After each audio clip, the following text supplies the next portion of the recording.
në këtë vend, një prej të cilave është incineratori i Tiranës, ku parafolsi është direkt përgjegjës që firmosi të çonte 430 milion euro për një vepër publike që sot që flasim nuk ekziston.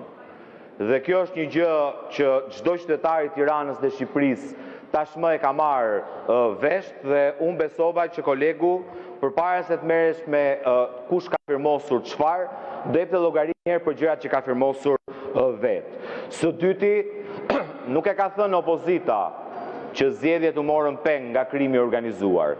E ka thënë shefi i delegacionit të Parlamentit Evropian për zgjedhjet e 11 majit në Shqipëri, që me sytë e mi tha, dhe me dëshminë e vëzhguesve afat gjatë ose ODIR-it, ne konstatuam se si në Elbasan, krimi organizuar kishte marrë peng zgjedhjet në atë qark. Po, me dëshminë e vëzhguesve afat gjatë dhe me ato që ne pam gjatë vëzhgimit zgjedhjeve si shefi delegacionit të Parlamentit Evropian në Shqipëri, konstatuam që për shkak të shërbimeve që politika i bën krimit organizuar, krimi organizuar nuk lejon ndryshimin e qeverisjes në Shqipëri. Dhe këto janë të vërteta që nuk i thot opozita.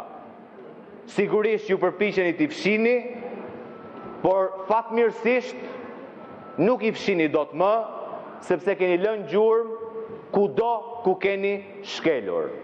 Dhe këto janë gjëra kaq serioze sa nuk mund të shplahen as me lutje, se një njeri i Zotit as nuk vjedh, as nuk gënjen, as nuk mashtron, as nuk abuzon, madje as nuk cënon interesin publik për t'ju servilos e projit të rrallës.